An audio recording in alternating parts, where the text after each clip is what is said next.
Certains ont à peine 12 ans et aujourd'hui ces adolescents ont décidé de rater l'école pour empêcher l'aide humanitaire d'arriver à Gaza. La plupart viennent de colonies israéliennes en Cisjordanie occupée. Malgré leur jeune âge, ils parviennent à faire stopper et fouiller tous les camions qui se présentent là. Les chauffeurs se pressent d'obéir. No picture. Pourquoi est-ce que tu veux pas que cette aide arrive à Gaza? Parce que sinon le Hamas aura plus de force pour combattre.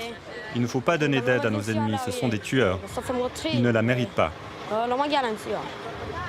Mais qu'est-ce qu'ils vont manger alors les gens à Gaza?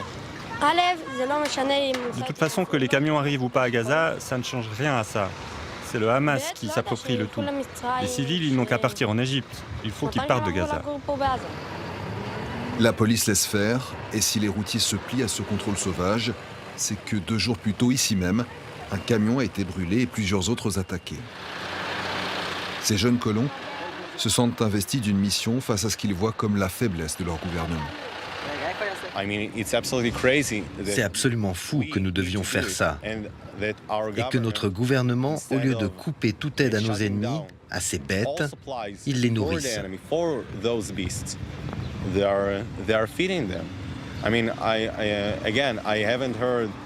Je ne crois pas que les Américains, quand ils combattaient Daesh, ils nourrissaient ces terroristes.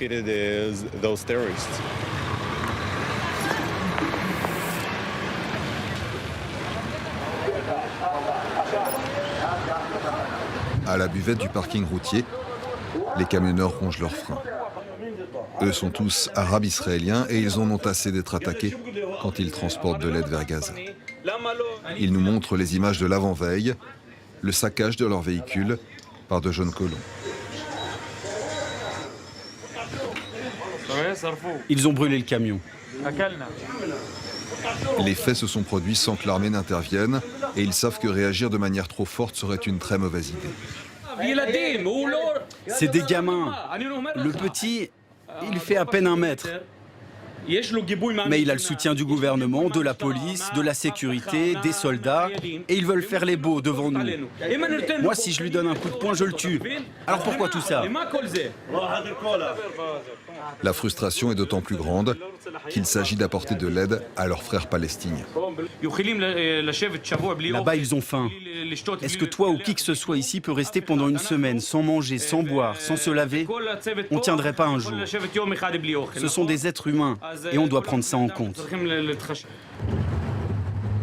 À la tombée de la nuit, le scénario se répète. Nous arrivons à ce carrefour peu après les manifestants qui viennent de stopper un camion de farine et de sucre.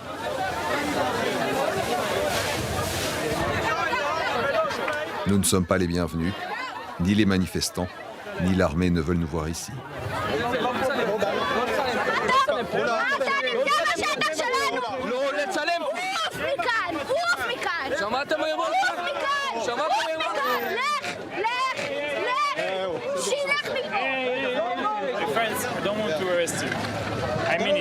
It's a closed area. You need to go. All these people are here. Why I'm going to arrest them. If you want me to arrest you too, it's okay. En réalité, aucun des jeunes ne sera arrêté, à part ces 2-là, plus téméraires encore que les autres, et qui seront libérés quelques heures plus tard. Les assaillants sont parfois très jeunes, comme ces filles qui ignorent les soldats et reviennent 10 fois de suite à la charge, armés de leurs ciseaux d'écolière. Il ne restera plus le moindre sac sur ce camion, tous éventrés ou volés, pour qu'aucune bouche de Gaza ne puisse en bénéficier. Le chauffeur du camion a été sorti de sa cabine par les manifestants et laissé inconscient à terre. Il s'avérera plus tard que c'était une erreur, que ce camion n'était pas destiné à Gaza.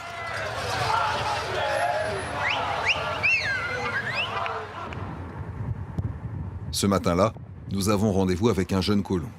Pour le trouver, il faut monter sur une colline dans ce coin de Cisjordanie occupée, au nord de Ramallah. Il habite ce qu'on appelle un avant-poste, une colonie illégale, non seulement pour les accords internationaux, mais aussi pour les autorités israéliennes qui ont déjà démoli des constructions sauvages ici. Yona n'attaque pas de camion, mais lui aussi trouve le gouvernement trop mou concernant Gaza, et il ne voit pas pourquoi il n'aurait pas le droit de vivre dans son avant-poste. On a viré personne de chez eux, là. C'était juste une colline abandonnée, il n'y avait personne, quoi. Je me suis dit, c'est un bête de spot, pourquoi pas y habiter, genre tranquille, genre c'est un bagarre, quoi. Et c'est important aussi, genre, pour nous, les Juifs, d'être là, parce que on a très bien vu le fait qu'il n'y ait pas de Juifs dans Gaza, bah, ça a permis, entre guillemets, qu'il y ait tout ce qui s'est passé dans le 7 octobre, qu'il y a pu avoir une grosse intrusion de masse, parce que s'il y aurait eu des Juifs qui habitaient dans Gaza, cette situation n'aurait pas pu exploser à ce point-là. Du coup, voilà, en étant là, on protège un peu tout le monde aussi. Yona souhaite donc la recolonisation de Gaza et veut le faire savoir. Il rejoint des milliers d'autres manifestants qui, en ce jour d'indépendance d'Israël, marchent symboliquement vers la bande de Gaza pour réclamer d'y retourner. On aperçoit les bombardements israéliens sur l'enclave à seulement quelques kilomètres. D'où vous êtes? Yona sympathise avec d'autres francophones de la précédente génération de colons. Achla Bethel, ça fait longtemps que vous habitez là-bas? 40 ans. 40 ans, ah ouais. Tranquille. Bon arbès, man. Le français d'origine ne voit que la recolonisation comme solution. On va rentrer à Gaza. Et les relations avec les Gazaouis? Ben, ça dépend d'eux. S'ils sont prêts à reconnaître l'indépendance d'Israël, on est d'accord? S'ils veulent nous faire la guerre, on leur fait aussi. Ça dépend d'eux. Tous sont convaincus que cette recolonisation serait gage de sécurité, que c'est le retrait des colonies juives de Gaza en 2005 qui a permis au Hamas d'installer la terreur. Et vous arrivez à imaginer une cohabitation pacifique là-bas? Dans l'idéal, oui, mais physiquement, je pense pas. Après, ce qu'on a vécu, nous, de notre côté, ce qu'eux, ils ont vécu de leur côté, ce sera très dur de se pardonner. Hein. Peut-être dans 1 ou 2 générations. Au passage de la marche, des roquettes sont tirées depuis Gaza et aussitôt neutralisées par l'armée israélienne.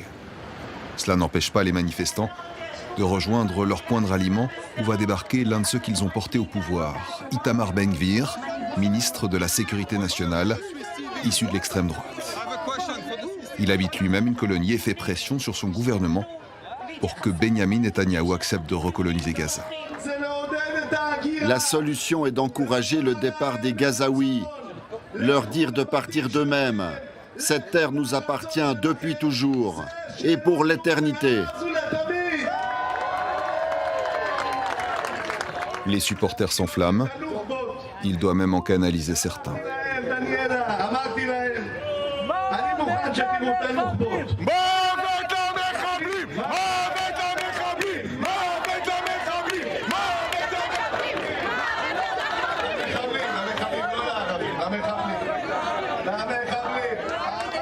Puis c'est au tour des héros de la fête de monter sur l'estrade, les premières familles candidates au déménagement à Gaza. Elles seraient déjà 600 recrutées par cette femme, Daniela Weiss, surnommée par la gauche la grand-mère diabolique des colons. Elle a décidé de planifier la recolonisation et attribue une zone d'installation à chaque famille. Ce qu'elle vise, c'est le nettoyage ethnique à Gaza. Où vont-ils aller les Palestiniens ? Les Palestiniens vont aller en Égypte, en Turquie, au Canada, aux États-Unis. Ce n'est pas leur pays. Mais ils ont perdu le droit de vivre ici, même si c'était leur pays. C'est une guerre. Dans chaque guerre, il y a des réfugiés. Ils n'auraient pas dû commencer. Ils ont perdu le pays. L'une des familles candidates au départ a accepté de nous recevoir chez elle pour nous expliquer ce désir de vivre à Gaza. Les parents et la fille s'affairent aux derniers préparatifs du Shabbat. Myriam, la mère, a grandi à Gaza dans une colonie juive. C'était avant les accords de paix d'Oslo et le démantèlement des colonies en 2005. Pour Myriam, cela reste à jamais chez elle. Je vais vous montrer les photos. Regardez, ça, c'était l'hôtel, directement sur la plage.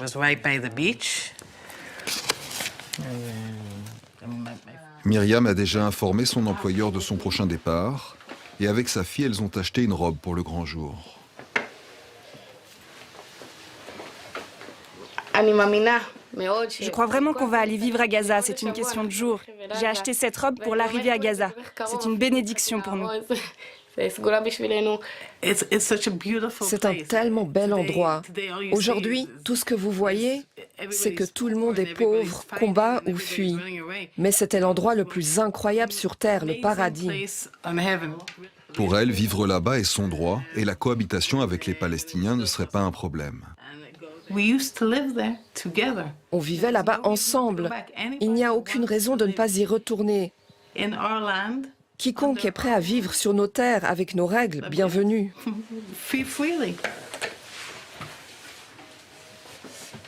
Myriam insiste pour nous emmener ici, au mémorial dressé pour le fils d'une amie, disparu depuis le 7 octobre, l'une des raisons de sa volonté farouche de déménager à Gaza.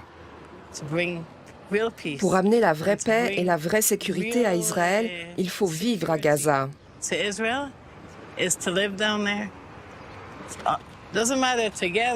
Peu importe si c'est juste nous, dans quelles conditions, mais c'est la manière de ramener ce qu'on avait, la paix et la sécurité.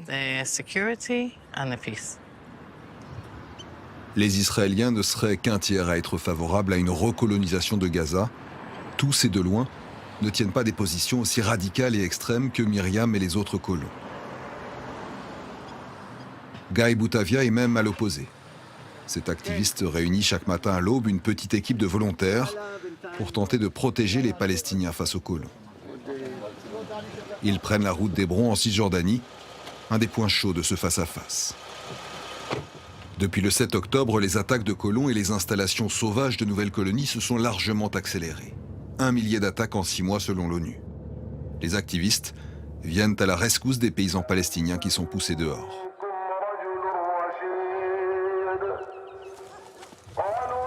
Guy a été appelé par un fermier palestinien. Des colons s'approchent de sa maison alors que la zone est interdite aux Israéliens. Une démonstration de force. Qu'est-ce qui se passe?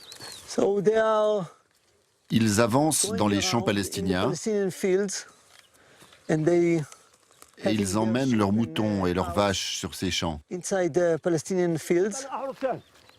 Hossein, le fermier palestinien, nous raconte que menacé par ses voisins colons, il n'a même pas osé cette année aller cueillir ses olives à quelques dizaines de mètres de chez lui.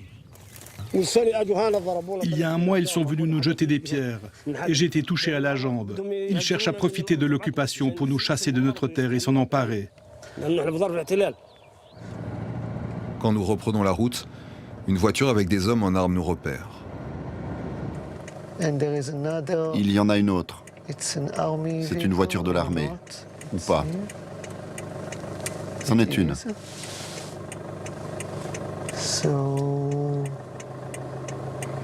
Depuis le début de la guerre, il est devenu difficile de faire la différence entre soldats et colons armés. Des milliers de colons ont reçu des armes. Pas seulement des armes, aussi des uniformes. Ils agissent officiellement avec l'autorité de vrais soldats. Mais ce sont des miliciens.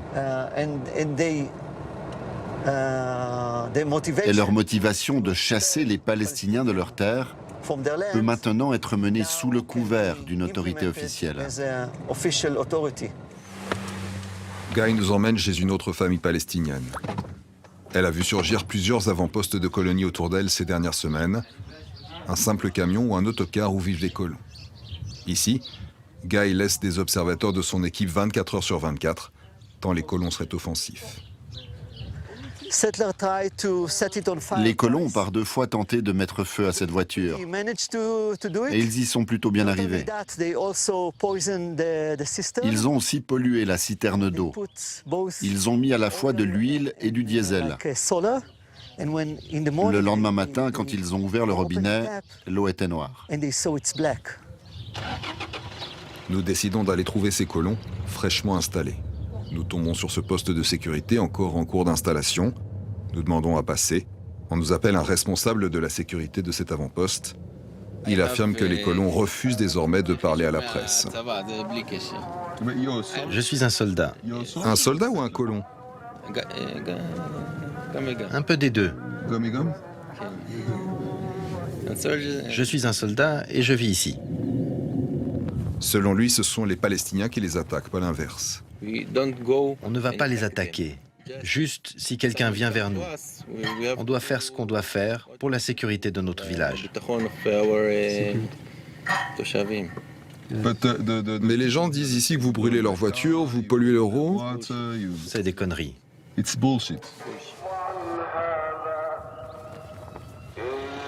C'est l'heure de la prière dans les mosquées alentours. Le chant des muezzins se mêle à celui de la perceuse des colons. Des colons qui s'installent et qui rêvent plus que jamais de vivre seuls sur cette terre.